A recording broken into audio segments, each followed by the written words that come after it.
Developing right now on Morning News Now, reporting for duty. This morning, hundreds of ICE agents deployed by President Trump now on patrol at some of the country's biggest airports as a TSA shortage caused by a federal funding fight drags on into the busy spring break travel season. I want to thank ICE because they stepped in so strongly. They'll do great. And if that's not enough, I'll bring in the National Guard. Also this morning, the NTSB now leading the investigation into that horrific collision at New York's LaGuardia Airport. We'll bring you the latest, including the new video revealing what happened before the moment of impact.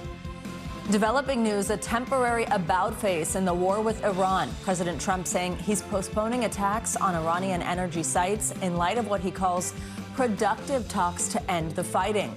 Now, officials in Iran downplaying the president's statement, and Israel's prime minister says its strikes will continue. We'll have an update from the Middle East and the impacts of the war here at home. Plus, picking up the pieces, people across Hawaii cleaning up after days of devastating floods. But officials warn the road to recovery will be long and costly. And we're tracking more heat on track to break records on the West Coast. Angie's got your forecast. And striking a chord, why researchers say your favorite songs as a teen could be the key to unlocking some of your most important memories. I totally believe that. You hear a favorite song, you're back there. Exactly, and it's amazing you remember the lyrics decades later. It doesn't matter how much time has passed. Good morning, good to have you with us. I'm Joe Fryer. And I'm Savannah Sellers. Thank you very much for starting your day with us. We're going to begin our show with the partial government shutdown that's impacting the Department of Homeland Security, airports, and travelers all across the country. It's been more than a month now, and President Trump is digging his heels in on getting funding through Congress. He is telling Republicans to not make a deal with Democrats unless they agree to pass the Save America Act, legislation that would require proof of citizenship to vote. That's seen as a non-starter for Democrats, and Republicans can't pass the bill on their own. TSA agents began another week without pay because of the shutdown. They're calling out and they're quitting in record numbers, and that is leading to those long waits for passengers trying to clear security screening at airports. Starting yesterday, the president deployed ICE agents to airports across the country, hoping to help TSA agents deal with those ever-growing security lines. Now there is a glimmer of hope for a deal. NBC News Washington correspondent Alice Barr joins us with the very latest. Alice, good morning. Good morning, Joe and Savannah. Yes, some good news on this front this morning for a change. A handful of Republican senators walked out of a White House meeting with President Trump last night, sounding optimistic there could be an agreement on Homeland Security funding in what would mark a big shift from weeks of stalemate. Overnight, a potential breakthrough to break up those massively long airport security lines after a small group of Senate Republicans met with President Trump on a plan to fund the Department of Homeland Security. Alabama Senator Katie Britt saying a solution may be at hand. I am going to be working through the night, would be my guess. So hopefully we can figure out how things go. For more than a month, Democrats have refused to put more money into ICE and Border Patrol without major changes to immigration enforcement operations following the fatal shootings of 2 American citizens. They're pushing to separate that money from the rest of DHS to fund agencies like FEMA and TSA now. All Donald Trump has to say is yes. President Trump has been pressuring Republicans to tie DHS funding to stiffer voter ID laws under the Save America Act. Don't make any deal on anything unless you include voter ID. That's a non-starter for Democrats, and now overnight, the Senate's top Democrats saying both sides are talking. the pressure is mounting, with security lines growing by the day as TSA agents working without pay yet again quit and call out in record numbers. You couldn't find the end of the line because there was just people everywhere. And now at more than a dozen of the nation's busiest airports, ICE agents coming in for backup security, checking IDs and handling crowd control, according to a senior ICE official. But without training on airport X-ray machines, it's unclear how much they can do to clear the lines and the growing frustration. Two sources familiar with the talks say that if ICE is split off from the rest of DHS funding, Republicans would then fund the agency through a separate reconciliation bill that would not require votes from Democrats to pass. Savannah and Joe? Alice, all this comes as the Senate confirms Oklahoma's Republican Senator Markwayne Mullin. He's now the new DHS secretary. Tell us about his confirmation, how it may play into this current funding impasse. Yeah, so he's due to be sworn in this afternoon as DHS chief. Two Democrats, John Fetterman and Martin Heinrich, backed him, while Republican Rand Paul voted against him. And Mullin, of course, takes the helm of a department that is facing serious public backlash over immigration enforcement tactics. He has said that it's his goal to not have DHS be among the lead stories every day. That probably begins with getting out of the shutdown. Mullin does, of course, have relationships within the Senate, and that could give him a head start over outgoing Secretary Kristi Noem. But Democrats have been clear their concerns with DHS are not about personnel, they are about policy. And they have been broadly skeptical that Mullin, who is a close ally to President Trump, will be open to the kinds of significant changes that they've been demanding for weeks now. Guys. All right, Alice Barr, thank you. An investigation is underway this morning into that deadly collision at New York City's LaGuardia Airport. 2 pilots were killed and dozens of other people injured after an Air Canada jet crashed into a Port Authority fire truck late Sunday night. Audio obtained from the air traffic tower at the airport is giving investigators a clearer picture of how the crash unfolded after the truck was given clearance to cross the runway. Surveillance video obtained by NBC News shows the chilling moment of impact in this deadly crash. NBC News correspondent Sam Brock has the latest from LaGuardia Airport. Sam, good morning. Joe and Savannah, good morning. Let's start with the investigation here from LaGuardia. The NTSB and the FAA both have investigators on the ground. Jennifer Homendy, the chair of the NTSB, said that there are 25 specialists, give or take, who are out there right now inspecting the plane and the debris field. She said yesterday that they were able to drill a hole in the top of the aircraft and go down and remove the voice recorder and data flight recorder to be able to utilize that information. It was sent to their lab in Washington, D.C., and Homendy confirmed that they were preserved and not damaged. So that's key. She also said that they're looking right now at obtaining as much surveillance video as possible, talking to those who were involved, getting testimonials, trying to figure out the staffing. Lots of questions around that. Yesterday, Homendy said, yes, we do have a sense of how many people were working in air traffic control that night, what positions they occupied. No, we are not going to be sharing that information right now. It is part of the investigation.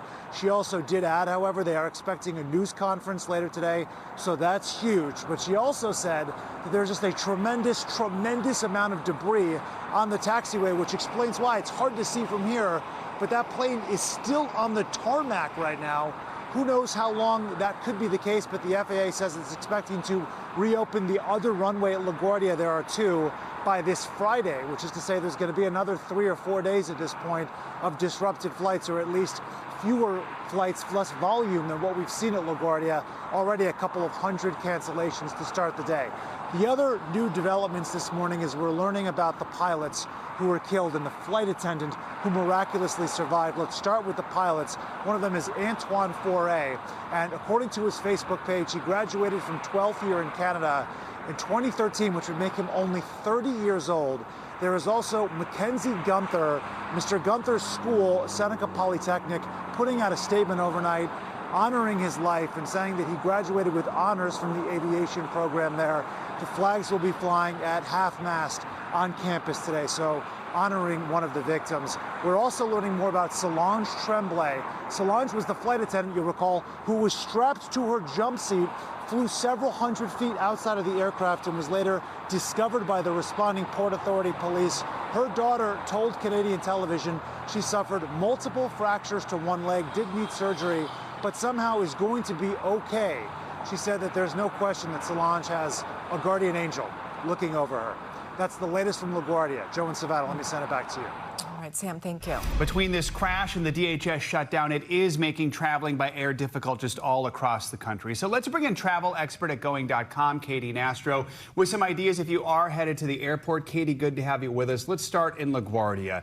Airport shut down for 14 hours yesterday. It's a major airport, plus you have the domino effect that has all across the country. How did this affect airport operations? I'd have to assume it's still affecting operations today. Yeah, Joe, look, as Sam noted, this is going to take roughly 4 to 5 days for the debris to get off the tarmac. LaGuardia is one of the busiest airports in the country, and it only operates 2 runways. And so with that debris, with the volume of spring breakers that are still traveling, we're still in the height of spring break, and business travelers, it is going to take some time for this situation to work itself out. People have already been rebooked. But again, because it is a busier period, there's not an endless supply of seats that travelers can get rebooked on. Some have been rerouted through JFK, but again, they're looking at any option at this point.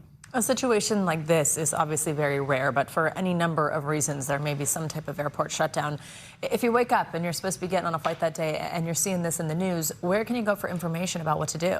First and foremost, your airline should be in contact with you. I always like to opt into any form of communication. That means push notifications, going to the app directly, email, text, whatever you want to be informed. And yes, Savannah, interestingly enough, a lot of people actually did get information ahead of this incident from social media, those real boots on the ground. And so we want people to go to the airline directly to communicate with them, and they should be getting a cancellation notice outrightly and other options to rebook on. That's typically what we see. Let's talk about the DHS shutdown. Obviously, we're seeing these long lines, and it happens to coincide with spring break. So if you are going to the airport, what is your best advice for preparing for those long lines, knowing that they are likely? And how do you check on the wait times at the airports right now? Gosh, Joe, I wish I could give people uncertainty. This is the amount of time that you need to get to the airport. It is not a recommendation at this point. It is a requirement to get to the airport with even more time than the estimates that you're seeing online.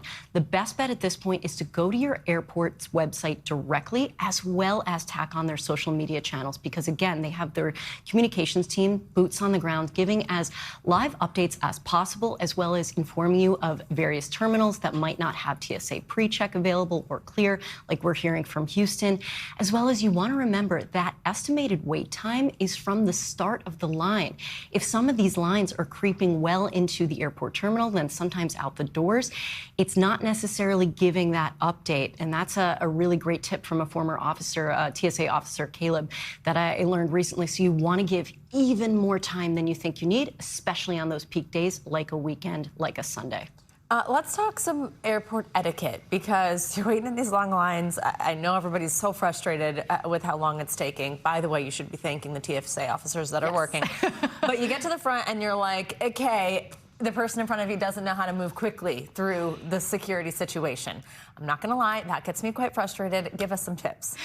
Like my grandmother used to say, leading with kindness, even if it's got a little sour to it, always saying thank you and being compassionate. And we are in one of the most stressful times, but I think we need to remember here, this is a minor, bordering on major inconvenience for some of us ahead of our vacations.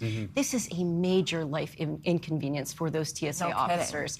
So remembering that first and foremost, but, gosh, I wish I could say everybody behave, but, being the bigger person in this scenario can go a long way. Just have your things ready, no water bottle in your bag. If you have to bring electronics out, let's just get prepared. So they're just their first time traveling, so it's always, always a good reminder. Literally, pack your patience. Katie Nastro, thank you so much. Appreciate it. Well, let's move now to the war with Iran. Early Monday morning, President Trump made a surprising post on Truth Social announcing the U.S. was postponing any strikes against Iran's power plants for 5 days, citing what he called productive conversations with Tehran to end the war. But Iran rejected President Trump's claim, saying there had been no direct talks. Iran accused Mr. Trump of trying to buy time and seeking to lower energy prices. Markets did surge and oil prices dropped on Monday following President Trump's announcement. Overnight, those strikes continued across the Middle East. NBC News International correspondent Matt Bradley joins us from Tel Aviv with more. Matt, good morning. So we're going to get to this back and forth between the U.S. and Iran and these negotiations or conversations in just a minute. But this morning, Israel's defense forces said search and rescue forces are heading to several locations in central Israel where strikes were reported. I think you're there at one of them. Tell us the latest from the ground. Yeah, that's right. So we're at one of the northern Tel Aviv sites, and according to media reports citing police, there was a 100-kilogram ballistic missile that landed right around here. This is one of several impact sites throughout Tel Aviv that really, when we're looking at this, remarkably few people, once again, were injured or killed. There were only 9 injuries, according to police, and most of them, or about half of them, were just people who were experiencing panic attacks, and the rest of them were extremely minor. It's a testament to the early warning system that's operated here and the safe rooms, the bomb shelters that are basically built into almost every structure here in Israel. So again, we're still seeing the Iranians pummeling Israel, but unlike what we saw over the weekend, the deaths have been modest, have been none. There have not been a single death from an Iranian ballistic missile in the past 2 weeks, and even the injuries have remained modest. Matt, let's turn to President Trump's U-turn on Iran yesterday. How's Israel responding to the president's commitment to pause U.S. strikes on Iranian power plants? And what is Iran saying about these talks? Yeah, well, it's a great question, Joe, because if you remember yesterday, we heard that comment from President Trump out of the blue. And then just a couple minutes later, Israel said that they were launching a fresh round of attacks on the Iranians at all sorts of regime targets. So clearly the Israelis, while they have said since that they are going to be following Trump's rules and not attacking Iranian energy installations or these which they had already guaranteed that they would do, or these power plants which President Trump had threatened he would be assaulting. Now it looks as though the Israelis have basically said that they don't necessarily know what President Trump is talking about when it comes to a negotiated deal. They don't seem like they were necessarily aware of any negotiations, but the Israeli government is unlikely to publicly contradict Trump, especially on an issue like this. But we've seen before when President Trump has said that the fighting is winding down, the Israelis have responded quite quickly and said, no, it isn't. They very well might do that this time. Yeah, Matt, let's talk more about that, because the president says the U.S. might be pausing these strikes on Iran's power plants, Israel not stopping. This semi-official Iranian news agency reported on Telegram that 2 energy facilities were struck in Iran this morning.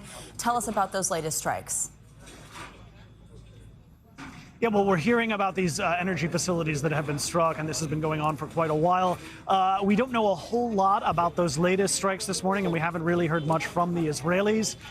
We heard from the Iranians that the Israelis and the Americans had attacked their nuclear facility at Natanz, and the Iranians and the Americans, or the Israelis came out later and said they had no knowledge of any strike on any Iranian nuclear facilities. So there's a lot of back and forth, a lot of claims that are competing against each other.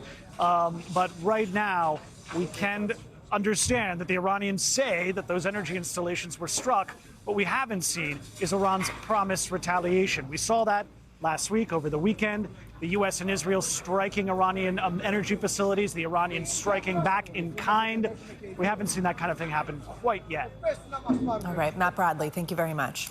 NBC News political reporter Megan Leibowitz joins us now with the latest on the war from Washington. Megan, good morning. So on his way to Tennessee yesterday, President Trump did answer several reporter questions after announcing the U.S. would be pausing these strikes on Iran's power plants. What did he have to say about this decision? Good morning. So President Trump said that if that pause on the potential to strike power plants went well, then he thinks that the war could potentially get settled. Now, he was also pressed by reporters for more specifics about who exactly these talks are between and more details about what they're discussing. So President Trump, though, declined to say on the Iranian side who specifically the U.S. was dealing with. He said that it was someone who he considered to be the most respected and who he considered to be the leader, but that it was not the supreme leader of Iran. He declined to say specifically who it was. Now, on the U.S. side, he said that it was Special Envoy Steve Witkoff and the president's son-in-law, Jared Kushner, who are in these discussions about Iran. Now, he was also asked about the possibility of U.S. troops on the ground moving forward. I want you to take a listen to how he responded to that. You said you want to get the enriched uranium. How are you going to get the enriched uranium? Are you going to It's very easy. If we have a deal with them, we're going down and we'll take it ourselves. So the president there floating the possibility of using U.S. troops to secure Iran's enriched uranium. Now, I do want to note that previously, when the president has been asked about the possibility of U.S. troops on the ground, he said that he was not putting in troops, but he noted that if he were, he would not be telling reporters, Joe and Savannah. Megan, this all happened, this back and forth here, on the day that the deadline that President Trump had set for Iran to open the Strait of Hormuz was set to expire, and then this all went down before that. Did he discuss opening the Strait of Hormuz and where we're at on that? Yes, so he was asked about the Strait of Hormuz, which is that major shipping route and the closure of which has been leading to the rise in oil prices. And he expressed optimism about the strait potentially being reopened soon. Of course, a lot of this has to do with how Iran reacts and what this means for discussions moving forward, how those ultimately go down. He also floated the possibility of joint control over the Strait of Hormuz. Take a listen to what he had to say. That'll be opened very soon if this works. How soon?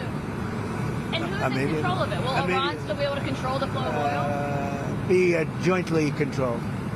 By who? Maybe me. Maybe me. You want the United States to be in Me control? and the Ayatollah, whoever the Ayatollah is, whoever the next Ayatollah. Look, and there'll also be a form of a very serious form of a regime change. So I do want to highlight the president's remarks at the very end of his comments there, floating serious regime change. Now, he went on to say that there's automatically a regime change, and he was praising some of the people who he says that the U.S. is dealing with, saying that he finds some of those people to be reasonable, saying that those people know who they are. And I do want to note here, he said that maybe one of them will be exactly what we're looking for. So notable comments there about the possibility of future regime change moving forward. But U.S. officials have previously said that this is not a regime change war, Joe and Savannah. So, Megan, how do we know is Israeli Prime Minister Netanyahu responding to President Trump's pivot? Yeah, so Prime Minister Netanyahu said that he spoke with President Trump yesterday, and he highlighted a bit about what the two discussed, where he said that President Trump believes there is an opportunity to leverage what he referred to as the tremendous achievements from the two countries' military operations moving forward in order to come to an agreement, and that he said that that agreement will safeguard our vital interests. Now, on the U.S. side, again, a lot of this has to do with how discussions go moving forward. So when asked by NBC and other outlets about what this means in terms of will there be discussions with the U.S. and Iran or intermediaries moving forward, White House Press Secretary Caroline Leavitt said that this was a very fluid situation, so declined to lay out specifics there about what that could potentially look like moving forward. All right, Megan Leibowitz, thank you so much. Let's bring in Joel Rubin, former Deputy Assistant Secretary of State and author of the Briefing Book on Substack, for more analysis. Joel, thanks for being with us. So we just heard President Trump's message to Americans. What message do you think Iranians are hearing? And with so many Iranian leaders killed since the war began, as we were just discussing with Megan, who could the U.S. be negotiating at this point that the president is alluding to? Yeah, Savannah, Joe, it's great to be with you this morning. Look, there's a lot of change inside of Iran right now and a lot of different factions clearly jockeying for power as well. There's one name, Mohammad Ghalibaf, the Speaker of the Parliament, that keeps on getting floated, and it's possible that he's involved in back-channel diplomacy through third countries that are allies of the U.S., like Egypt and Pakistan and Turkey.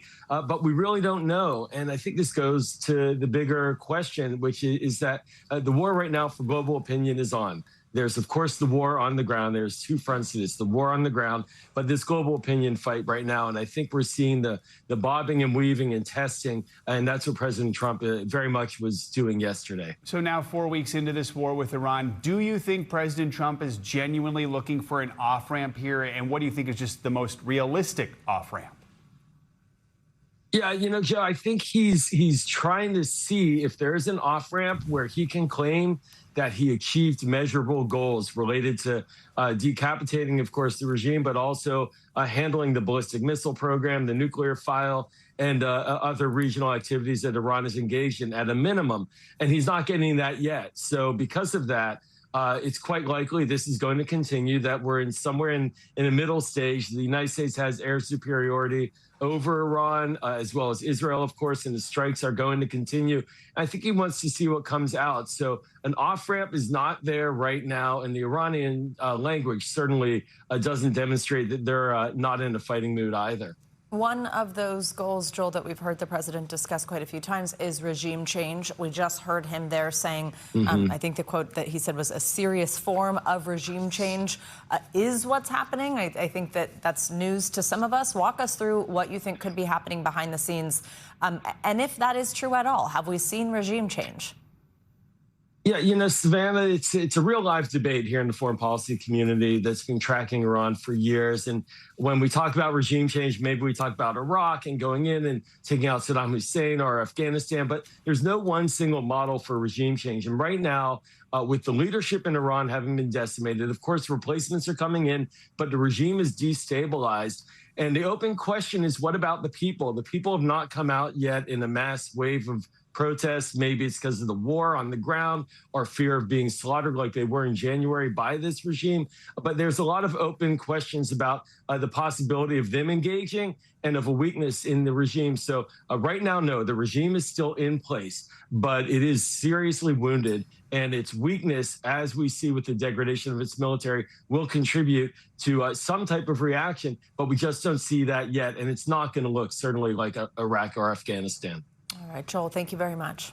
Hawaii is just beginning the painstaking process of cleaning up after some of the worst flooding in decades. Days of heavy rain caused major damage that's expected to exceed $1 billion. And the risk of more mudslides is not over. As NBC News correspondent Steve Patterson reports, some residents are now questioning why officials did not warn them sooner. Oh, shit. Hawaii reeling, and now the fear of mudslides.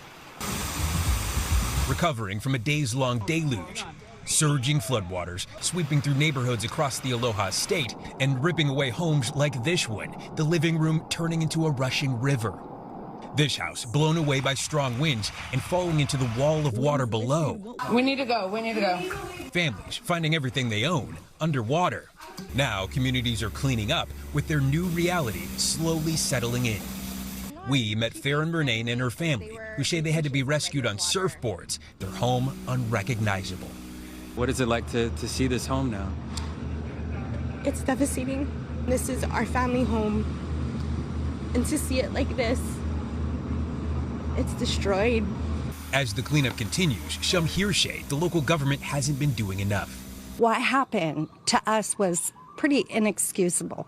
No sirens, no nothing until like 2 in the morning. That was way too late. Officials hearsay sirens were activated a little after 4 a.m., but residents say that was 5 hours too late. Steve Patterson, NBC News.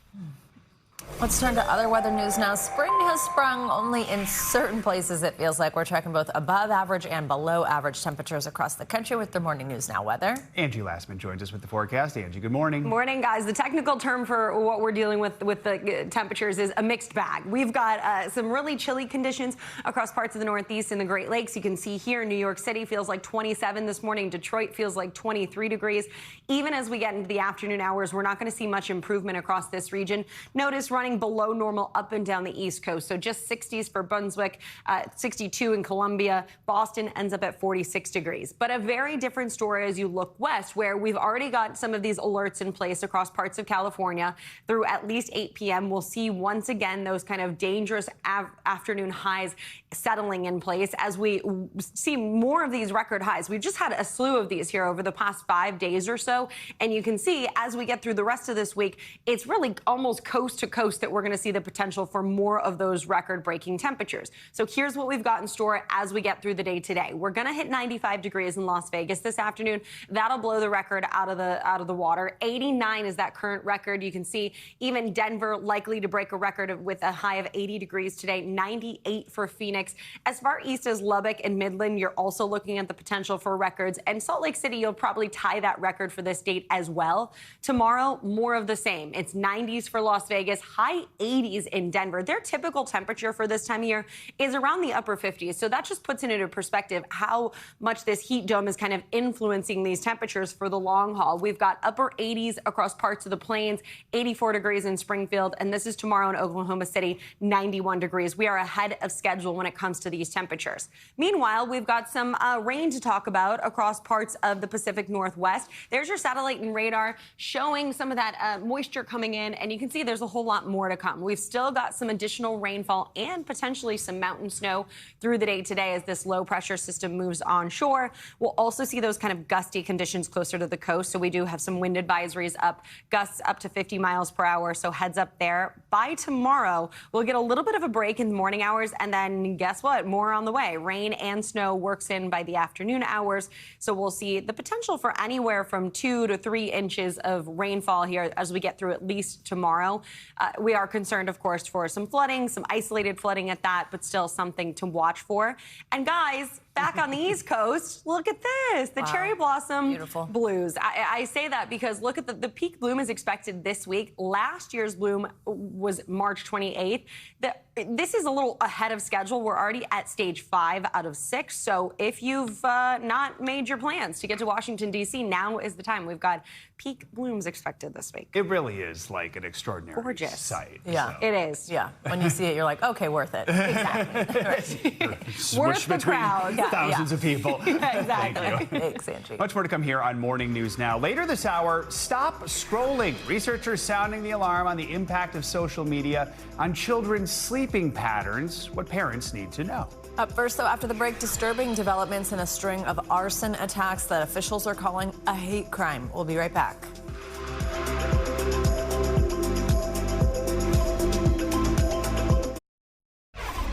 We're back with the latest on an arson attack in London that police are treating as an anti-Semitic hate crime. Several ambulances from a Jewish volunteer service were set on fire yesterday in a North London suburb. That area is home to several synagogues and dozens of Jewish schools and restaurants. Authorities are looking for 3 people seen here on security footage. They're wearing hoods and they appear to pour an accelerant onto several ambulances before lighting them on fire and fleeing. Video from the scene shows an explosion as firefighters work to put out the flames rising from those burning ambulances. UK Prime Minister Keir Starmer called the attack deeply shocking. The nation's chief rabbi said it represented an attack on all of Britain. This is a hideous, evil attack on a facility that has been created and that exists to save life, Jewish and all life. This is not just a Jewish problem. It's a problem for all of our society. NBC News international correspondent Molly Hunter joins us now from our London bureau with the latest. Molly, good morning. So just tell us more about this North London neighborhood, where the attack took place, and the extent of the damage. Yeah, Joe, Savannah, good morning. And you've just shown those terrifying pictures to our audience. Look, Golders Green in the north of London, and I wouldn't even call it a suburb, it's pretty much part of London, is the heart of the Jewish community here in London. It has been since the early 20th century, and it has a particularly vibrant Jewish Orthodox community. When you drive through, walk through, it is very obvious. Joe, I know you mentioned synagogues. There are a lot of Jewish schools. It is very clearly a community filled with lots of Jewish families. Now, as far as the damage, and I know we already showed some of these pictures, 4 ambulances almost completely destroyed, completely unusable, burned out. Now, the former chair of that volunteer organization estimated the damage of upwards of £250,000 for each individual ambulance. That's about $330,000 per ambulance, you guys. So really sizable. Molly, officials have not declared this a terrorist incident. We said a hate crime, but not a terrorist incident. At the same time, Britain's counterterrorism police are leading the investigation. Explain this to us. Yeah, so that's what the Met Police say. And the reason that they have given is that simply that the counterterrorism police have more scope to investigate. So they say due to the circumstances of the incident and the specialist capabilities of the counterterrorism police, they are leading this investigation. They just have a wider scope. There are more resources at their disposal if they are leading this investigation. And as you guys already mentioned, 3 people, and you can see in the CCTV with hoods, are seen on this video. Detectives, the police say, are working around the clock to identify them, to find them. At this hour, you guys, though, about 24 hours later, no arrests have been made. And Molly, we understand a protest against anti-Semitism took place last night in that neighborhood. We heard from the chief rabbi a moment ago, but overall, just how is the community responding to this attack? Yeah, certainly a show of support standing together last night. About 250, 300 people gathered last night. It was a protest against anti-Semitism in support of the local community. A lot of rabbis, a lot of local religious leaders there, as well as a lot of Israeli flags being waved. But it was also a moment to kind of gather to talk about, as a community, what this meant, how they move forward. According to the religious leaders there, they're feeling fearful, they're feeling vulnerable, but Joe, they're not feeling surprised. They also said there has been a massive fundraising push to replace these ambulances. They have raised, at last check, about $200 million in just the last 24 hours, wow, guys. Incredible number there. All right. Molly Hunter, thank you so much. Developing news now out of Colombia. Officials say a military aircraft has crashed, killing dozens on board. NBC News international correspondent Claudio Lavanga joins us from Rome to take us around the world in 60 seconds. Claudio, good morning. Joe, Savannah, good morning. Well, that's right. Colombia's armed forces say 128 passengers were on that military transport plane when it went down in the south of the country shortly after takeoff, about 1.5 miles from the airport. At least 66 people are dead and dozens are injured. So far, officials say the cause of the crash is still unknown. Let's take this tour of the world to Asia, where North Korean leader Kim Jong-un is looking to establish the country's status as a nuclear power. And it appears he's using the current conflict in the Middle East to make it happen. In a lengthy parliament speech yesterday, state media says the leader accused the United States of, quote, state terrorism and aggression, a possible reference to the ongoing war with Iran. Kim doubled down by outlining his efforts to expand, and again I quote, self-defensive nuclear deterrent for both national security and stability, all while maintaining a hardline stance against South Korea.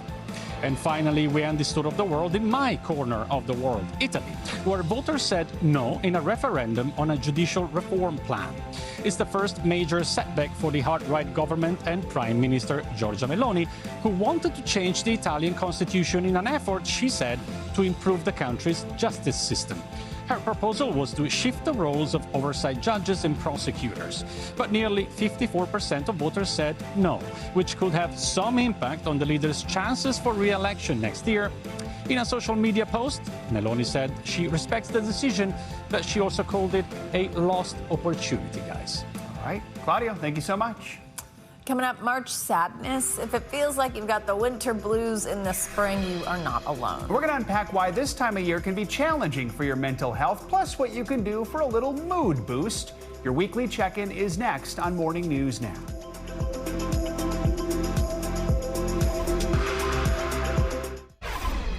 Back with our weekly mental health check-in. This week we're looking at a new study that suggests a link between using social media as a child and developing anxiety and depression as a teenager. Plus, why the music from your teenage years will always have a big impact on you, no matter how old you are. Dr. George James, our friend, a licensed therapist and the author of I Give Myself Permission, joins us now to make sense of all this new information we're getting. Dr. James, always great to have you with us. Let's start with this new study on social media and mental health. Familiar concern for parents, a big conversation we have often on this show. But what's interesting here about this study is it's not just talking about like the content of social media, it's specifically linking this to the lack of sleep as a big factor that comes with this doom scrolling. And it also says the link is stronger for girls. Tell us about this. Yeah, good morning, Savannah. Yes, the study talks about how the increased use of social media, especially for our young folks, can impact them. And it makes sense because it says over 3 hours of use daily can lead to anxiety and depression. And if you think about that, that's going to impact the ability to sleep. That's going to impact the ability to do homework, to stay focused. And that's going to increase some of these things, these concerns. And that if it's around 30 minutes, it's actually maybe better for our young folks. So please pay attention to their use and be able to support them, but also know that there's so many factors that are impacting their health now and in the future. And even as adults, we probably shouldn't be doing 3 hours a day. So pay attention to your social media use. No kidding. Always good advice, especially before bedtime. All right. Spring may have officially sprung on the calendar, but if you're not getting in the mood boost just quite yet, you might have what's being called a meh March.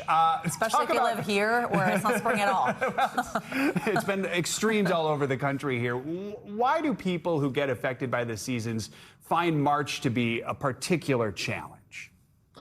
Yeah, Joe, part of March is that you feel like you've kind of crossed over. You see some sun, you feel some heat, and you think it's over, and then all of a sudden there's another snowstorm. And it really messes with our minds and our brains, and we do feel some of that depression. So some of the things that people can do is to exercise, is to do light therapy, is to engage with other people. And if you have the chance, maybe even travel a bit. That's the one thing that's helped me. I've been actually in some sun, and that's made me feel better. But if you don't have that, just try to go outside or do some light therapy, connect with other people. It can make a difference. Yeah, because going to the airport right now will really boost your mood. Yeah, that too. It's a trap. It's all a trap.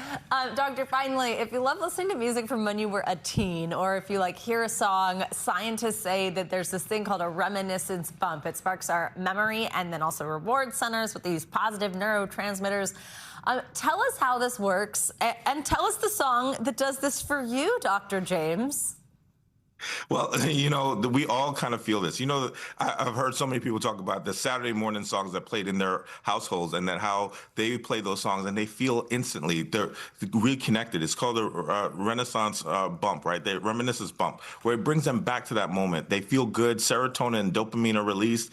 You feel that excitement, that joy of when you were growing into yourself and figuring out who you are as a person. For me, any song probably with Michael Jackson or Bob Marley will bring me back to a good place. I feel instantly great. It, once again, lights up these places in your mind, in your brain. You feel great, and you feel that joy. And sometimes we need to just play those, what now might be old classics, to make you feel good when you feel it's a miserable day. The power of nostalgia. Do you have a song like that? I'm trying to think. I feel like mine are all really embarrassing. What's yours? Mine are just if it's a song I haven't thought about for decades. And all of a sudden, I'm in an Uber and a song comes on that I remember from the 80s or 90s. And then you're like, oh my God, I haven't heard this. And then you still remember all the lyrics. Yeah, and you go back to that. And other people are staring at you like, I've never heard this song before, ever. And the dance moves. Right, yeah. Exactly. Not so much for me. No one wants that. Mine is probably Usher. Usher, okay, there you go. Because that was very high school for me. There you go. Love it. That's you got to be happy listening to Usher. All right, Dr. James, great to see you. Thank you so much. All right, coming up, something new to navigate for Apple users. The company is introducing ads into one of its more popular apps. Emily joins us next with our Money Minute, next on Morning News Now.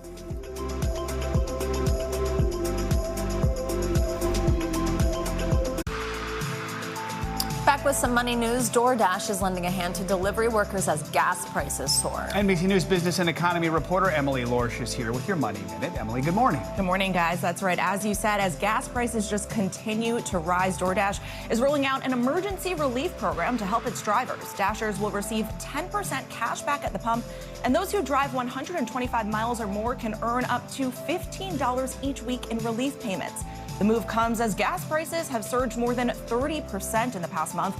According to AAA, the national average right now sits at about $3.97. Over in the Apple Maps app, we could soon start to see ads. According to Bloomberg, the tech giant is planning on allowing companies to bid for ad slots, part of a broader push to grow its services business. The rollout could begin as early as this summer. We've reached out and haven't yet heard back. And a baseball superstar is making history off the field, too. A jersey worn by Shohei Ohtani during the World Baseball Classic just sold for more than $1.5 million at auction. That's the highest price ever paid for one of his jerseys, and highlights not only his growing popularity, but also rising demand for sports memorabilia. Now, guys, the highest price previous to this was $250,000. So to $1.5 million, huge spike. Really, people love him now. Imagine if they had won the World Baseball Classic, how much it would have been. Gosh. All right, thanks, Emily. We're coming up next on Morning News Now. You could say they nailed it. More than the manicure, I just enjoy the company. I realized no matter the age gap, we're just all girls having fun. When we return, we're going to take you inside a special kind of nail salon started by two teenage sisters who wanted to bring women of all ages together.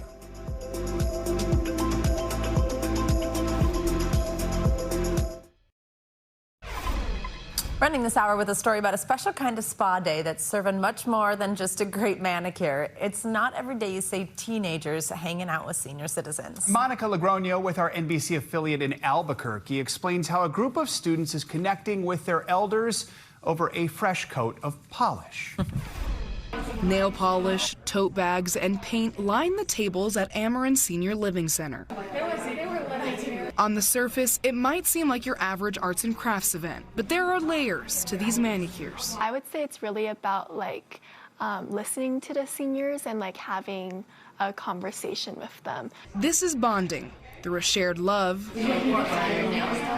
across generations. It's a national organization called Glamour Gals, and sisters Dana and Jenna Poon are the state's first founders through their school, Albuquerque Academy. Our mission is to empower youth by also tackling senior isolation. The sisters saw that isolation firsthand during a visit to their grandmother. When we were leaving, she was just grabbing onto our arms, hoping that we wouldn't leave. And that's when we both kind of realized there's more than just one person that's like this, and there's more people out there. Once a month, they come out to senior centers with different activities, but one in particular is a staple. We're painting tote bags.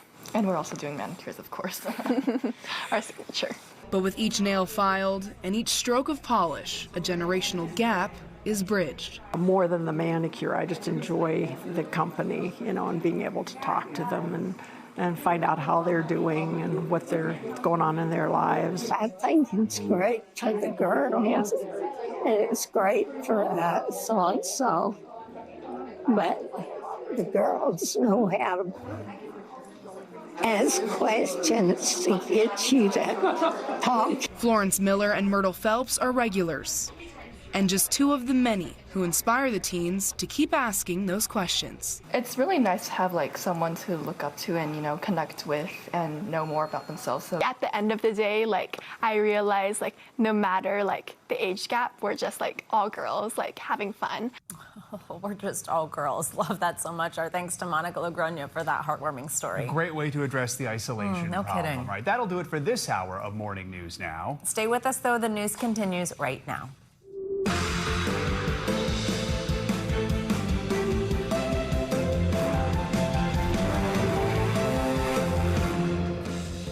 Good morning. We're happy you're with us this Tuesday. I'm Savannah Sellers. I'm Joe Fryer. Right now on Morning News Now, jaw-dropping surveillance camera footage showing the tragic moment an Air Canada jet collides with an emergency vehicle at LaGuardia Airport. The pilot and co-pilot killed in that powerful impact upon landing. Its sheer force captured in what remains of the wreckage. The investigations into what went wrong and the harrowing stories of survival from passengers on board now coming to light.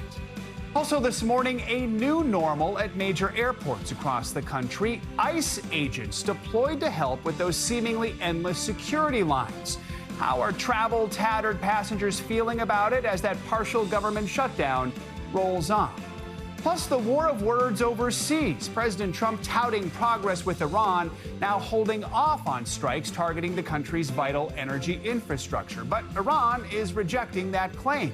Comes as Israel's Prime Minister Benjamin Netanyahu says he spoke directly with the commander-in-chief, and the attacks will continue. It's all making for a wild ride on Wall Street. With the price of gas here at home caught in the middle, we've got the latest.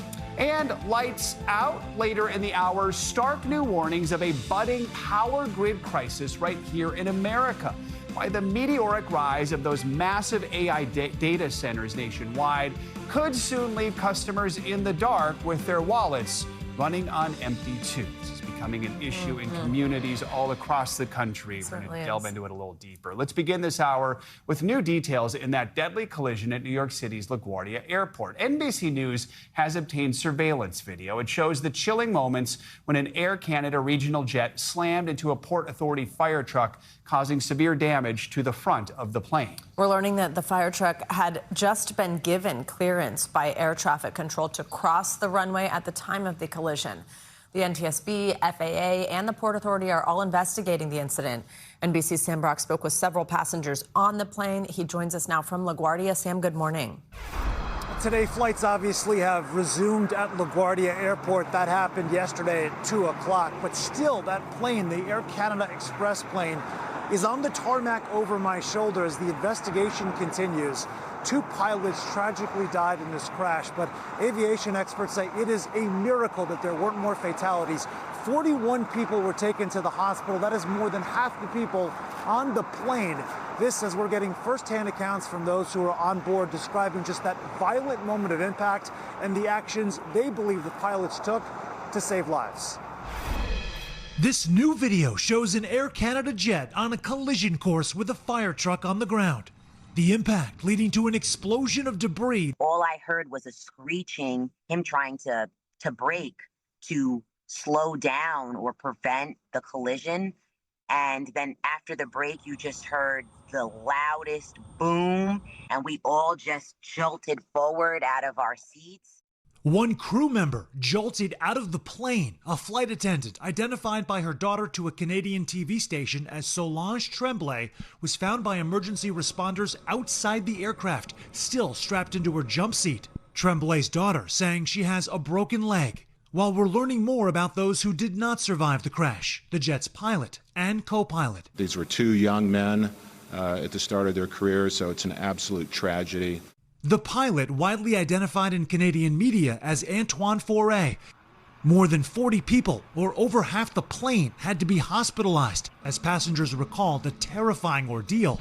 These images captured by college senior Jack Cabot. Describe the moment of impact. It was utter terror. It felt very surreal. It felt like there was people crying, there was people bleeding.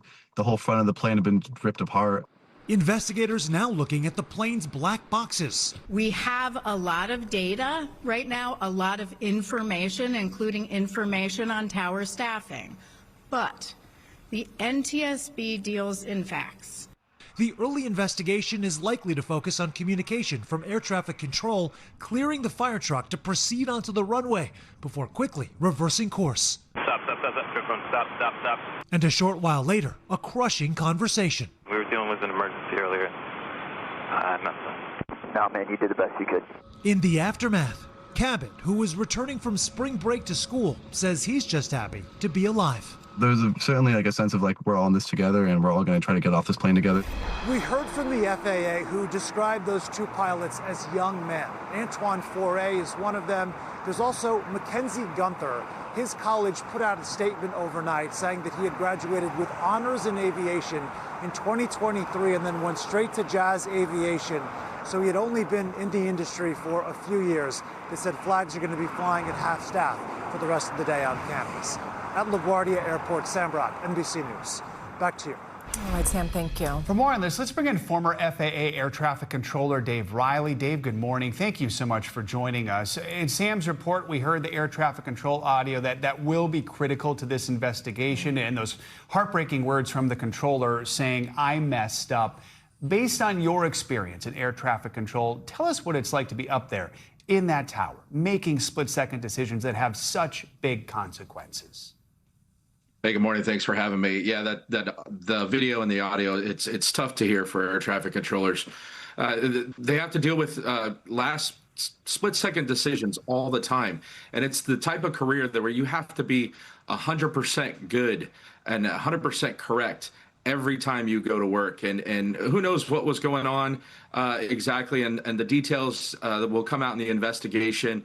But the FAA has a staffing problem. While the secretary says, the staffing was good at LaGuardia Tower, the details will come out. But the FAA as a whole, and this isn't a left or a right problem, this goes back decades. The FAA has a problem with staffing. And this incident, this tragedy, shows exactly how important air traffic controllers are and the decisions they make while dealing with multiple tasks. I think in this particular situation, the controller was task saturated. He was working air traffic in the air, on the ground. He was moving vehicles and doing coordination with outside entities to try to make his job happen and to assist the flying public. This is a decades-long problem. The FAA needs to address it. The number of 37 controllers at LaGuardia may seem okay, but it's not. It really isn't. They need to have 45, 47 controllers. There needs to be more than one person working traffic at a time. And in this particular instance, we'll see what the investigation bears out. But it's a tragedy. It will affect, obviously, hundreds of people, family members. for years and years to come, including the controller. Let's don't forget him. Oh, absolutely. Dave, I like that term you said, task saturation. I think that explains it well. New York is such a busy airspace, and now we know in this particular situation, there's also the controller was responsible for communicating with a vehicle on the ground as well. Walk us through how your training prepares you for moments like that, or how often that's the case, where an air traffic controller is responsible for communicating and directing the airplanes as well as traffic on the ground. What your training tells you about that and how to make the right call. Well, the training process for an air traffic controller coming off the street takes 3 to 5 years in nearly every facility to get to full certified level. And there's really no training that can prepare you for these types of situations.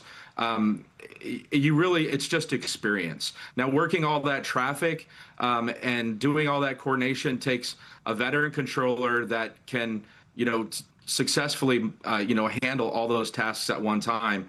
And it just takes years of experience to do that. And unfortunately, in this tragic situation, something slipped through. In a press conference yesterday, the Transportation Secretary Sean Duffy did have this to say about the staffing at LaGuardia. As our airports go, LaGuardia is a very well-staffed airport. We're a couple controllers short in total, but it is a well-staffed airport. Again, 33 certified controllers that operate out of the tower here at LaGuardia. He also went on, Dave, to dispute the idea that only one controller was working in the tower at the time of the crash. Would it be unusual for a single controller to handle both the ground and the air traffic arriving late at night? Typically, at a facility the size of LaGuardia, a midnight shift is staffed by 2 controllers, but they don't always have 2 controllers in the tower cab. The secretary made it very clear that there was not just one controller in the tower. Well, that's kind of a vague statement. Where was the other controller? Was he in the tower cab helping this other controller doing coordination? Based on the audio that we hear, it sounds like there's just one controller working everything in the tower cab. And as I said, the investigation will bear out these facts. There's card readers and cameras in the facilities to identify where people are. And it's not uncommon for a controller to be working by themselves. But I've been a longtime advocate that a controller should never be left alone in an operation by themselves, not only for situations like this where they become task saturated and need somebody to help them out, but what happens if one controller had a medical situation by themselves and was incapacitated? And there's nobody there to help out. There's been situations recently in the last 10 years or so where we've had exactly that, controllers becoming incapacitated, and it takes outside people to try to, assist them. So the FAA has a staffing problem, and that's the part of it, is that they don't have enough people to staff the facilities appropriately, to have more than one person in the operation at all times. Dave, given that, what do you want people to know about this job and just how difficult it is? Well, it's when I introduce myself to people and they find out that I was an air traffic controller, the first thing they say is, wow, it's a really stressful job. And it is. And you can have days that are laid back and everything goes great and you're having a good time. But there are days like this where there's a heavy cloud over what you do. And it does harken back to the fact that controllers are overworked, they're understaffed, they're underpaid. And the FAA as a whole has a problem right now with attracting new controllers, retaining controllers that are eligible to retire, like myself, retired early, and getting certified controllers that are actually out there working to stick around and compensating them appropriately. So it is a bigger problem that needs to be addressed. Dave Riley, appreciate your perspective this morning. Thank you so much for joining us. Really helpful to our understanding. Let's get to our other big story at our nation's airports. ICE agents are now helping to man security checkpoints across the country. The president is calling it a paperclip simple solution to help with these growing lines and widespread TSA staffing shortages. But the sight of armed immigration agents inside airport terminals is not going over well with some passengers. NBC News national correspondent Aaron Gilchrist joins us from the world's busiest airport. That's Hartsfield-Jackson Atlanta International Airport. Aaron, good morning. How are things looking?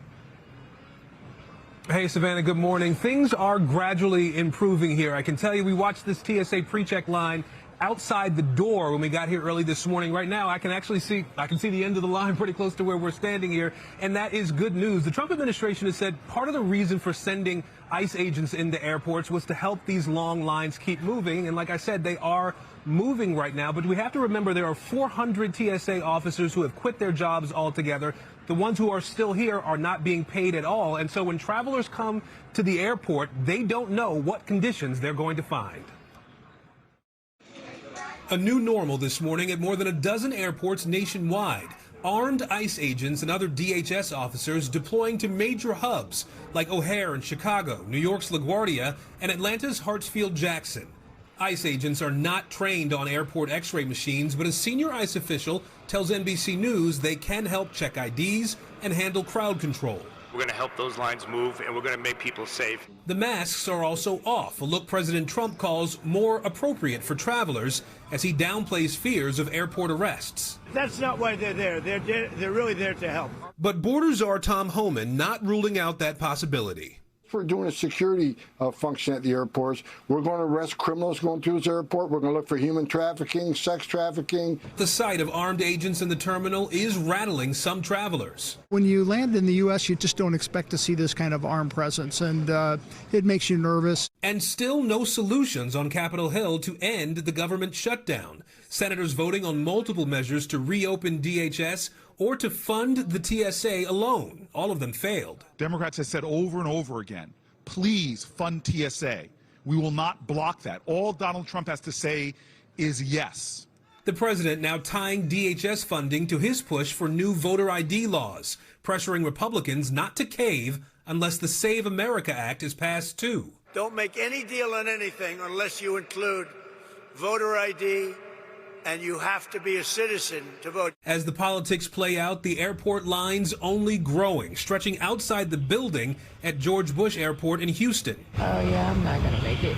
The same story in Atlanta and in New Orleans, where call-out rates for TSA officers soared above 40% on Sunday. Now, as for the potential deal on this funding stalemate, we understand that a small group of senators met with President Trump yesterday at the White House. One senator saying that they had a solution. The majority leader, though, who was not in that meeting, said that they don't have anything to announce at this point, but he feels good about it. The reality is that these TSA workers this Friday will go another Friday without a full paycheck.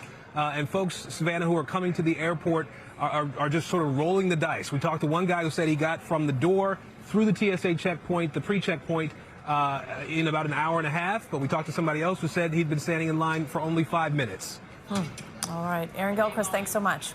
Let's move now to the Middle East. Strikes continued across the region overnight, even as President Trump announced that the U.S. was postponing any strikes against Iran's power plants for 5 days. He cited what he called productive conversations with Tehran to end the war. Still, strikes were reported across the Middle East this morning, and Iran has rejected President Trump's claim, saying there had been no direct talks. Iran is accusing President Trump of trying to buy time, seeking to lower energy prices. NBC News chief foreign correspondent Richard Engel joins us now from Israel with the very latest on the ground. Richard, good morning.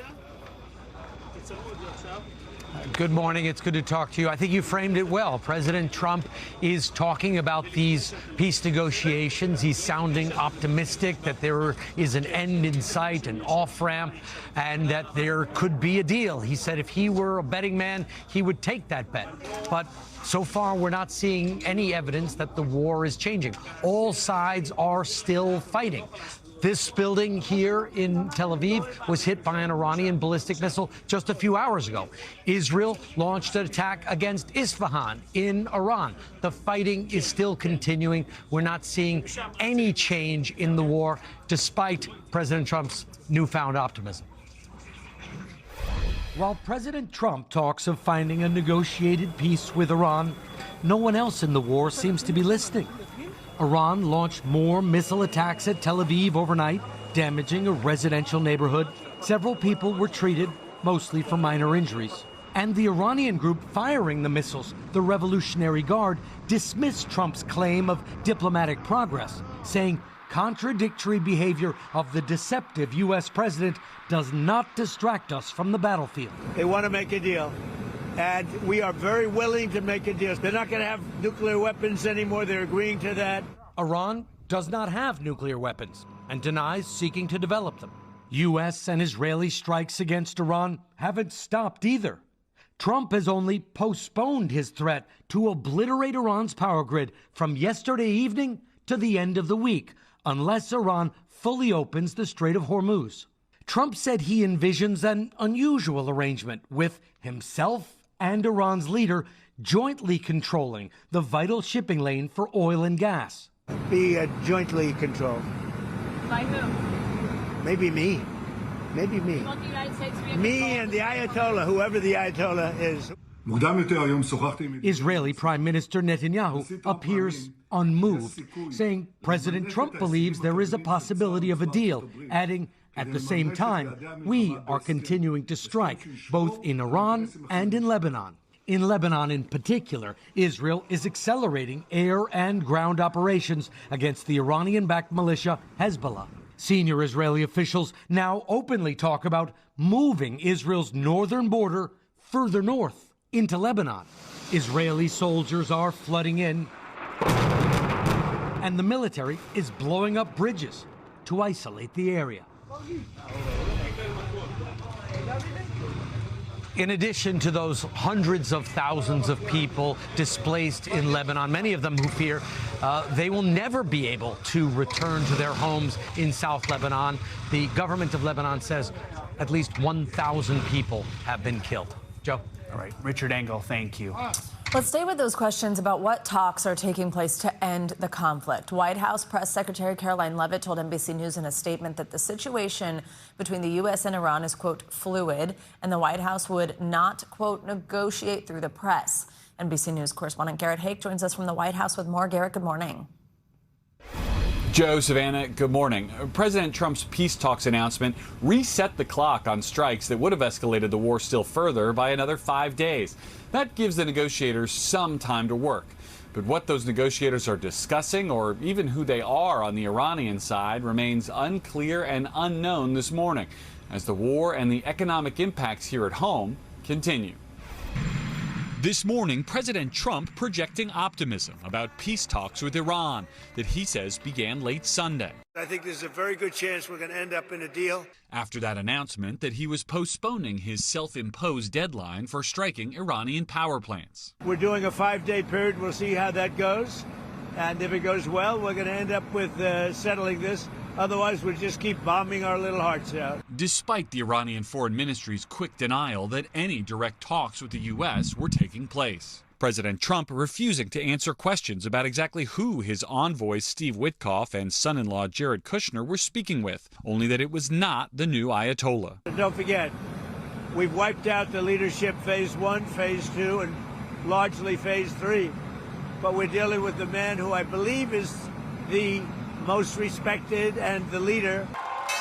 The announcement of peace talks, however vague, fueled the market's best day since February and led to oil prices also settling down roughly 10% from recent highs. The price of oil will drop like a rock as soon as a deal is done. I guess it already is today. But gasoline prices are continuing to climb, with the national average hitting $3.96 a gallon, up more than $1 in just a month. And while Republicans have remained largely in lockstep with the president on Iran, Democrats greeting the day's developments with skepticism. If what the president's saying is true, that's encouraging. But of course, we've heard the president say things that are proved to be completely untrue in the past, so we really don't know what to believe. As for what comes next in those talks, keep an eye on Pakistan. 4 sources tell NBC News that Iran's neighbor has been acting as a go-between for the U.S. and Iran. And 2 of those sources say there are active discussions of hosting an in-person meeting in Pakistan between Iranian and U.S. negotiators in the coming days. The Trump administration calls this whole situation fluid and cautions that no meeting should be considered official unless it's announced by the White House. Savannah, Joe? All right, Garrett, thank you. We're tracking record high temps in the Southwest and below average temps in the East Coast. Yeah, definitely below average here. Angie Lassman joins us now with the latest on this wacky spring weather we've been experiencing. Hey, Angie. Hey, guys. Good morning to you. Wacky indeed in some spots. You still need that jacket, and we're specifically talking about the Great Lakes in the Northeast this morning. Here's what you're waking up to. Single-digit conditions as you look farther into portions of upstate New York. We've got 25 in Buffalo, 28 for what it feels like in New York City, and that is basically the general story across the Ohio Valley as well. Just 17 for your feels like in Detroit this morning. So an extra layer for sure, at least through the morning hours and even this afternoon. Notice temperatures kind of moderate out in some spots, but we're still running below normal. So Wilmington ends up just at 58 degrees today. So an extra sweater or so as you get out the door and make your way through the day today. Otherwise, we've got a very different story unfolding across parts of the West. And specifically, we've got a couple of these alerts in place from Cambria stretching down through Santa Maria, San Luis Obispo. These are a lot less heat alerts in California than we've seen over the past couple of days. But still, we're looking at temperatures well above normal across a good chunk of the country, and the potential for dangerous heat is still going to be there for the extended period. And notice just how many locations, as we get through Friday, could see the potential to break a record high. It essentially goes from coast to coast, includes multiple major cities: Phoenix, Kansas City, Indianapolis, Memphis, Atlanta, Austin, you name it. We've really got a whole lot of folks that are dealing with some very warm conditions. And here's how warm: 15 to 25 degrees above normal for this time of year. That puts us into the 60s in Kansas City, the high 50s in Minneapolis. Typical temperature there is about 47 degrees, so that's some welcome warmth. Not so much welcome warmth across parts of the Southwest. We've got 96 degrees in Yuma today. We see that heat moving a little farther to the east tomorrow, upper 70s from Paducah to Tupelo, even Pittsburgh at 62 degrees. Minneapolis hits 70 tomorrow, and high 90s for Roswell and Tucson, guys. We'll finally start to see things kind of moderate out in some spots, but check out that temperature swing in Kansas City from Thursday to Friday. 90 degrees on Thursday, that is 54 wild. Degrees on Friday. So yeah, don't put the layers away just yet, but also maybe get the spring clothes out too. I don't know what to tell you. So thrilling to be back in a shearling coat today. Yeah, I know. The tans they have will go well with their winter coats. Yeah, then exactly. When they're wearing them a couple days later. Good That's point, a guys. crazy swing. Yeah. Thanks, Angie. You got it. More to come on this hour of Morning News Now, including a striking prediction from some of America's top energy providers, why a blackout crisis could soon plague major cities from coast to coast as customers shell out more cash for a shaky connection to the grid. First, though, after the break, the multi-million-dollar civil verdict just handed down against Bill Cosby. We're going to dig into the fine print next.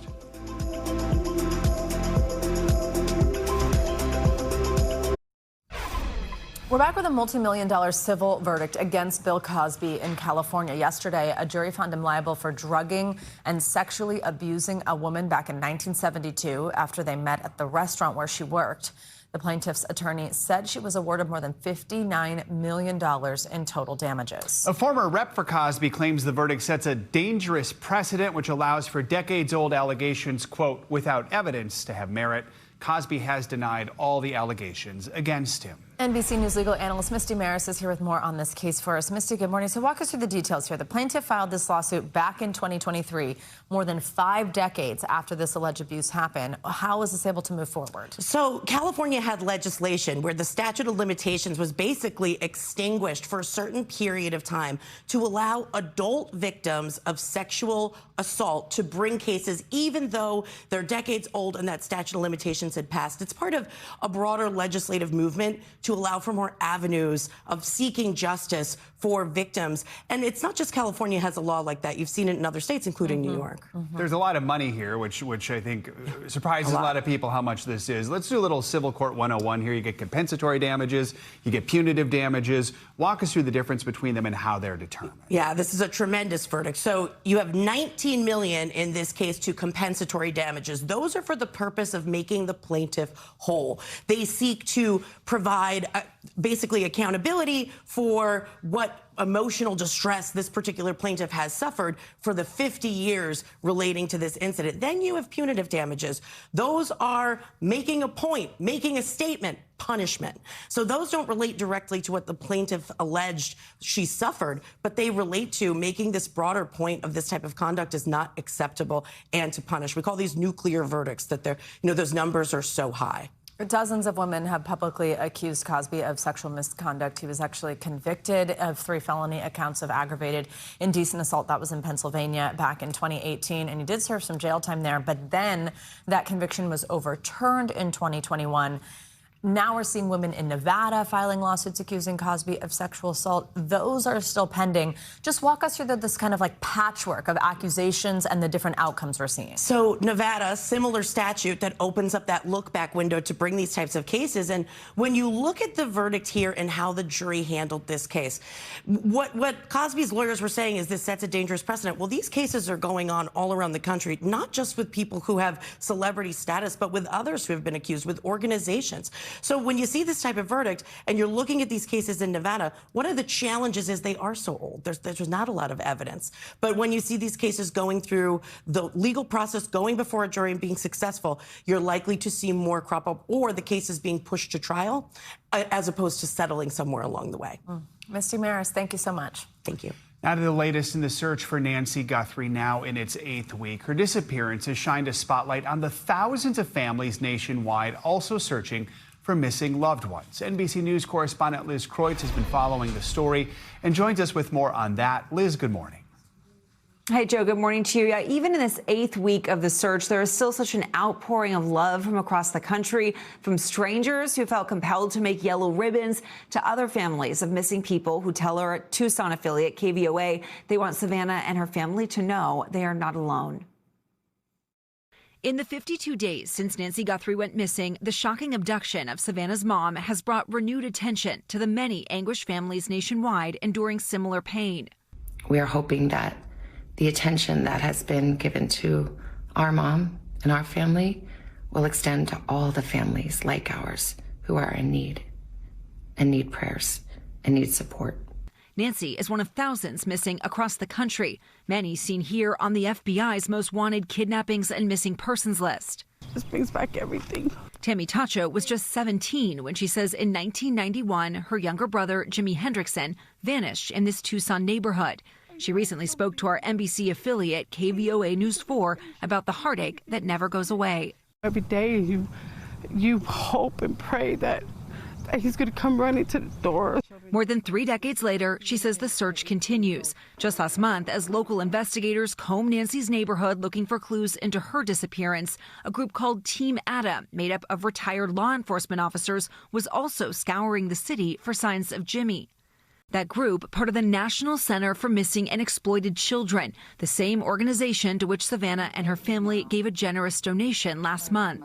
What a wonderful and generous gift from the Guthrie family in their time of pain, in their time of uncertainty, to recognize, to understand that there are so many families out there looking for this type of media coverage, looking for this type of attention. Tammy says while she's never met the Guthries, she feels a deep connection. Just don't give up hope. With hope, it's everything. At one of Nancy's favorite Tucson restaurants, El Charro, all servers are now wearing a symbol of hope. These yellow ribbons made by 2 women from out of state. It's something they did in 2003 when Lacey Peterson went missing, and in 2005 for Natalie Holloway. If it can be worn by people to remind people to keep hope alive, to see something, say something, to remember Nancy and every missing person, then we're happy to wear them. And if you would like to help support the work of the National Center for Missing and Exploited Children, they, of course, accept donations. They also actively look for volunteers. They also have fundraising events and opportunities, even something as simple as a bake sale. The vice president says donations like the one from the Guthrie family will go toward helping promote missing child cases and keep them in the public eye. Joe. All right, Liz, thank you so much. Well, AI-generated content is quickly becoming a part of the social media landscape and racking up millions of views. One account, it's called Chloe versus History. It features an AI influencer visiting different historic periods. Tom Clark, science and technology editor at our UK partner Sky News, tracked down Chloe's creator and has this story. You've seen these, right? I genuinely cannot breathe. This is not fog. This is just pollution. They're everywhere. Excuse me, you know the ship is going to sink, right? What are you talking about? This ship is unsinkable. And people seem to be obsessed. They're getting millions of views. Look how cute they are. Oh, okay. The clips are obviously AI generated in some way, but what people want to know is how exactly are they made? And is the woman who appears in them, Chloe, AI generated as well, or is she a real person? She certainly looks like it. So we decided to track her down. I've never met a Instagram celebrity before. Hello. Hi there. Is that Chloe? Sorry, I don't look like her. You really don't, do you? I'm Tom. I'm Jonathan. Hello. Come on in. I can't help feeling a little bit catfished. Yeah, she's not real. No, and she's definitely not bold. Chloe, it turns out, is Jonathan, who used to work in customer services while combining his interest in history and new AI tools as a hobby. Now it's his full-time job. Why? Why Chloe? I've been sitting on this idea of producing a history AI influencer for a while. So I just arrived in Salem, Massachusetts, 1692, and honestly, it's not as bad as I thought. Which is gold! She bears the devil's mark upon her neck. I wanted someone who is totally relatable and totally human, and it's something that their AIs previously have not been able to do, and that is capture the real human emotion and the non-verbal cues that humans show. Excuse me, bonjour. I was wondering if I could ask you a quick... Insupportable. Didn't expect anything less. When I was testing this new model, I was like, bang, that is spot on. And I don't know how they've done it, but they seem to have made a huge leap forward. Chloe came to be in his spare room studio. What should we do? OK, can we go to Pompeii? He uses Anthropic's Claude to help him build a script, which is then fed into a new video AI, Seed Dance 2.0. Jonathan is one of a small group of creators given early access to the model. So I've asked it to produce 5 photorealistic image prompts. OK. Because we're generating the images first and then the video. And then I'll just upload this as an image reference, and this is the video prompt. About 4 minutes later, it's ready. Okay, so I just arrived in Pompeii, and it is giving Roman holiday, but like real. Maybe it helps that these are still fictitious settings. With real places, it falls down a bit. Yes, you've got that first frame, but then whatever happens after that, the AI is imagining. So this one. Hi, what do you do?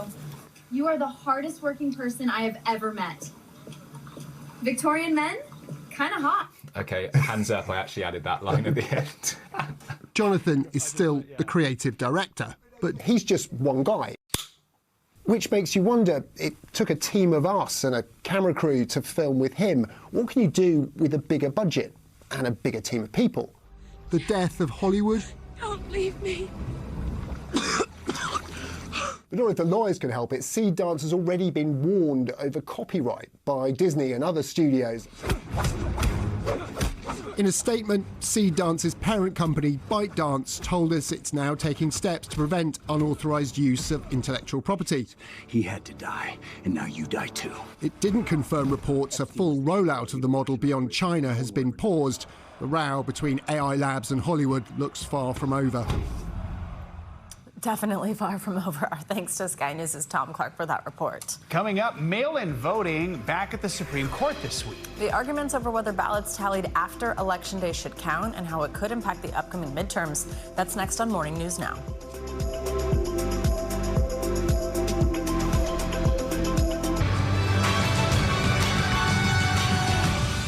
Back now with a closer look at what's making news in the world of politics this morning, starting with a probe into a top aide in the Trump administration. NBC News political reporter Megan Leibowitz joins us with that and more. Megan, good morning. Hey, Joan, Savannah, good morning. Yeah, let's start off on Capitol Hill, where Democrats are launching a new inquiry into Corey Lewandowski, the top aide to outgoing DHS Secretary Kristi Noem. Democrats on the House Oversight Committee are asking the private prison company Geo Group for more information about meetings with Lewandowski. Now, NBC News reported last week that Lewandowski allegedly sought personal payments from contractors, though he's denied those allegations. The top House Oversight Democrat, Congressman Robert Garcia, said in a statement that Congress needs answers, quote, directly from any companies Lewandowski was soliciting. Next, let's go to the federal trial of former Congressman David Rivera. This trial is going to be a bit unusual, though, because of one of the people testifying, Secretary of State Marco Rubio. Rubio is set to testify today over his interactions with Rivera, an old friend and a former roommate. Now, prosecutors are calling him as a witness to discuss meetings allegedly arranged by Rivera to try to lobby Rubio. Prosecutors are alleging that Rivera tried using his connections to alter U.S. policy toward Venezuela. Finally, let's go to the Supreme Court, which is declining to hear a case brought by a citizen journalist trying to take up the issue of qualified immunity. The journalist was arrested for allegedly soliciting information from a police officer. Now, the charges were quickly dropped, but the journalist filed a civil rights lawsuit over alleged free speech violations. She had wanted the Supreme Court to evaluate whether officials could use qualified immunity to avoid being sued. Now, remember, qualified immunity provides legal protection to police officers and other officials who are accused of violating the Constitution while on the job. And that's a look at what's making news in politics this morning, guys. All right, Megan, thank you so much. More Supreme Court news. A landmark case before the court could potentially upend the voting process in more than a dozen states ahead of this year's midterm elections. Oral arguments took place yesterday in a challenge to a Mississippi voting law that allows mail-in ballots to be counted up to 5 days after Election Day. Here's the key. Those ballots have to be postmarked by the deadline. The challenge echoes repeated complaints from President Trump. He's argued without evidence that mail-in ballots allow elections to be rigged. The Trump administration is urging the Supreme Court to strike down Mississippi's law. NBC News senior Supreme Court reporter Lawrence Hurley joins us now with more on this case. Lawrence, good morning. Good to have you with us. So the conservative justices appeared to be skeptical about whether states should be allowed to count these mail-in ballots that are mailed on time but then arrive later. Did some of these concerns that these justices raise echo the debunked claims by President Trump after he lost the 2020 election? Yeah, there was certainly a vibe in the courtroom yesterday among some of the conservative justices that echoed some of those baseless kind of concerns that Trump has raised before. Justice Samuel Alito, in particular, one of the conservative justices, mentioned this idea of late arriving or late counted ballots changing the outcome of an election, when in fact, of course, if the ballots have been submitted lawfully, sometimes it just takes a bit longer to count them, and that can go on after Election Day. It doesn't change the result of the election. It just means the votes haven't been counted yet. But that was some of the vibe in the courtroom. It's unclear, if all the justices think that, but certainly a couple of them made those kind of comments. Lawrence, we've also just learned that President Trump himself has cast a mail-in ballot in an upcoming Florida special election, according to records from Palm Beach County. But the president has publicly called this voting method fraudulent, right? Yeah, I mean, this is a familiar pattern from the president. He often makes these extreme criticisms of mail-in voting, not just these kind of late-arriving ballots, but overall. But he himself has used it in the past and has used it again. When asked about it, the White House says, well, he just wants to stop universal mail-in voting. It's okay if you have an excused reason for why you have to vote by mail, including if you live somewhere else, like the president does at the moment. He votes in Florida, but lives obviously in Washington. But there's certainly a sense that these claims have no basis, and there's an implication there that they benefit. His criticisms are aimed at Democrats rather than Republicans, and it's okay if Republicans vote by mail, but not Democrats. The liberal justices on the court seem to be questioning if this is an issue they should even be weighing in on at all. I mean, just walk us through some of the arguments we heard made in court yesterday. I mean, the law in question that they're looking at is a federal law that sets Election Day, right? We all know Election Day is in early November, and the challengers are saying that Election Day means the ballots all have to be in by then. But the liberal justices were saying, well, actually, the law doesn't say anything about that. The law just sets the Election Day. States traditionally have a lot of leeway to implement elections, the power given to them in the Constitution. If they want to accept some ballots after Election Day, that's okay, as long as there isn't a federal law that tells them they can't. And so that was the gist of their questions. And they also raised concerns that if the court was to stop these late-arriving ballots, it might also raise questions about early voting, too. A ruling is expected to come here in late June. If the court does strike down Mississippi's statute, it could have implications for a lot of these states right before the midterm elections, where voters are going to decide if Republicans hang on to control of Congress. What do you think that could look like? Yeah, I mean, I think all of us who've been following elections over the years know that there's always the possibility of a very close race in a swing state or in a key seat that could flip the House or the Senate. And so this type of issue is one that could raise those kinds of questions when the election might rest on some late arriving ballots. So if the court makes this ruling the way that we think it might, all those states are going to have to change their rules ahead of the election and make sure that all the voters know that they have to get those votes in on time. All right, Lawrence Hurley, thank you so much. Coming up, a budding energy crisis taking root right here on American soil. Why experts warn the rise of those AI data centers near major cities could lead to devastating summer blackouts sooner rather than later. We're going to explain next.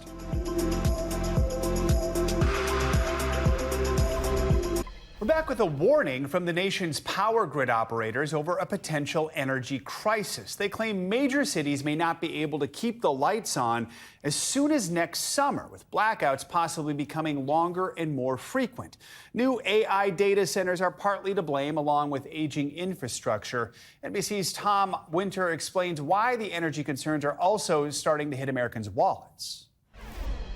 As Americans feel the shock of higher gas prices at the pump, there's another energy crisis brewing across the country, with the people who actually run the electrical grid issuing stark warnings. For 100 years, America's electrical system, mostly stable, with blackouts being the rare exception. But when they do happen, they can have exceptional consequences. The situation here in Brownsville was described as anarchy, war, rioting. Every source of power that the state of Texas has been compromised. Now a new combination of the latest artificial intelligence data centers and aging power plants is creating a perfect storm, from the big city to the Great Plains. It's becoming more of a challenge across the whole eastern part of the United States. Rich Dewey oversees NISO, which runs the grid in New York. Rich, you say the grid is at an inflection point. What does that mean? Really, it's a confluence of a number of different factors. So we're on the cusp of really new technologies coming onto the grid, and it's really got us concerned about our ability to meet reliability for not only for New York City, but for the state as a whole. Dewey says on a peak day, the demand is 32 to 33,000 megawatts. Now they have proposals for 13,000 more megawatts in demand for AI alone, a nearly 50% increase. At a time of significant load growth, we're actually retiring more generation that we're building, and that gives us some concerns. New York is connected to about half of the country through the Eastern Interconnection, and Dewey says everyone is talking about the problem. What we're seeing is the story in New York is a very similar story across all the other regions. Another grid operator called PJM handles power in 13 states and D.C. They say they've got the same problems. They're letting new data centers connect only if they bring their own power plants online too, or they have to agree to power down when the grid gets stressed. It's becoming a political hot topic, with protests against new data centers at town halls across the country. Starting to hit Americans' wallet, too, with average electricity prices across the country up about 5% in the last year, and more than 35% in the last 5 years. Florida's governor says he's for some new regulations on their construction and impact on the grid. And in California, some projections indicate a doubling of the state's demand in the next 10 years. For the companies that actually have to deliver the power, it's all they're talking about, too. We know across the country we need to generate more power and we need to invest in infrastructure to move it, and that's what we're all focused on. Sally Librera runs National Grid New York. We are investing in the grid throughout the state. Upstate, we are making the largest investment that's ever been made in the grid. We're rebuilding 1,000 miles of transmission. We are investing heavily in substations. And the reason that we're doing that is because we want to grow the grid. That includes the natural gas to fuel the plants, now the biggest fuel source for electricity across the country, surpassing coal about a decade ago. And despite the global conflict, natural gas prices have remained relatively low this year, for now. There's a lot of interest in nuclear technology and in doing nuclear technology differently than it's been done in the past. It's part of why the infamous 3 Mile Island nuclear plant is set to get back up and running in Pennsylvania. We visited recently as they were ready to flip the switch. When we restart the plant, it'll look just like this. The more that people are thinking about energy, then we have more people at the table thinking about solutions, and that's a very exciting place to be. An exciting problem to solve as long as the lights stay on. Tom Winter, NBC News, New York. Let's get to some more business news now. The sports prediction industry is booming, but a new bipartisan bill is now looking to block some of those types of bets. NBC News business and economy reporter Emily Lorsch is here with your Money Minute. Emily, good morning. Good morning, guys. That's right. The bill that was introduced in the Senate would ban prediction markets like Kalshi and Polymarket from accepting or listing transactions related to sports events and casino-style games. It argues that they're essentially unregulated gambling. Shortly after the bill was introduced, Kalshi announced new safeguards that it says had been in the works. And last week, Polymarket announced a new partnership with MLB and the CFTC with the goal of, quote, mitigating risk. Turning to some health news now, Pfizer plans to seek FDA approval for a new Lyme disease vaccine, even after it fell short in a late-stage trial. The company says it missed the trial's main goal because not enough people in the study got the disease. However, the shot reduced the rate of infection by more than 70%. If it's approved, it would be the first Lyme disease vaccine in more than 20 years. And anyone going to Starbucks can now chill out, take it slow, then you rock out the show. Sorry. I hope everyone enjoyed that. That is my tribute to Hannah Montana, because in honor of Hannah Montana, Starbucks now has a new secret menu item, something that maybe Miss Montana would order herself, a strawberry acai refresher. It's all because of today's release of the 20th anniversary special on Disney+, which includes a sit-down interview with Miley Cyrus herself and the Call Her Daddy podcast host, Alex Cooper. Now, guys, who would I be if I didn't bring that special secret Pop Star refresher for all of us to try? Is that what it's called? Pop Star refresher? It's a Pop Star refresher. It's a secret menu item. There's something weird going on with it. Is very sweet. What do you think, Joe? What's sweet? If you like sweet strawberry juice. I like it. So it's I think it's good. Okay, this is better than the thing you brought. And a secret but refresher no coffee, right? For the pop star who taught us that if you want to fool everyone in the world to thinking you're a different person, all you have to do is put on a blonde wig. Yeah, exactly. Exactly. Wow, that is a wig? sugar I know. All right. Thank you. That's fun, though. I'm excited about the special. All right, coming up, you could call it some fresh beef between restaurants. It's giving a whole new meaning to the phrase, a feast for the eyes. Why the internet is reigniting the age-old dress code debate in 2026 and the big chains that are serving up a side of shade to snooty steakhouse standards. That's next on Morning News Now.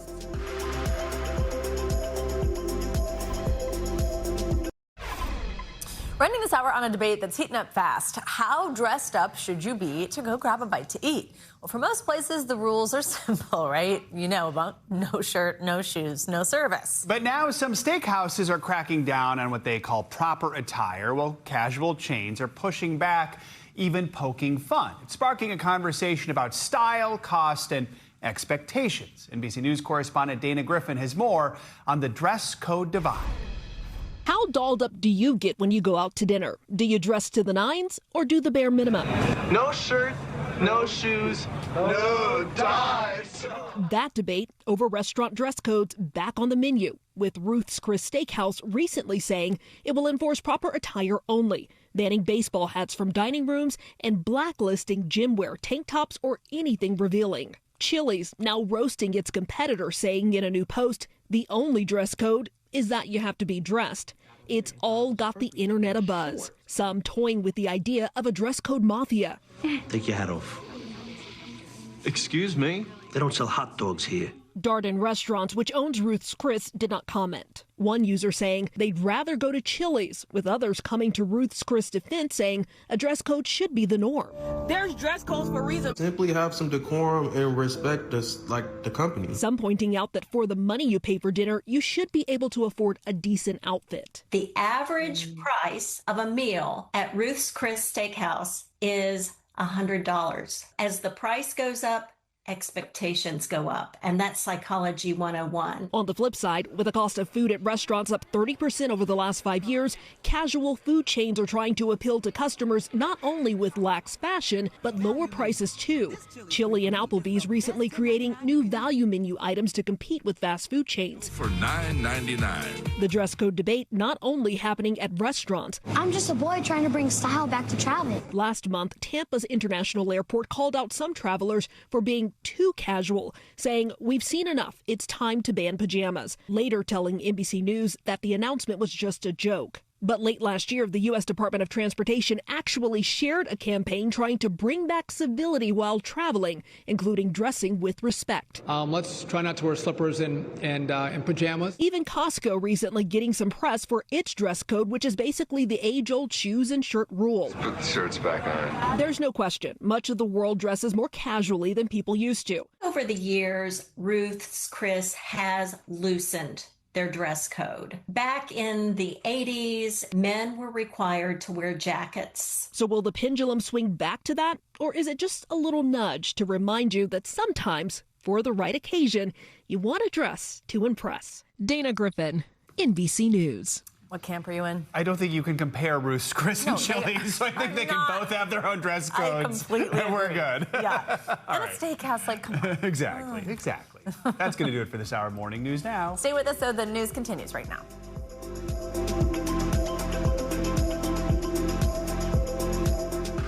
We thank you for watching, and remember, stay updated on breaking news and top stories on the NBC News app or watch live on our YouTube channel.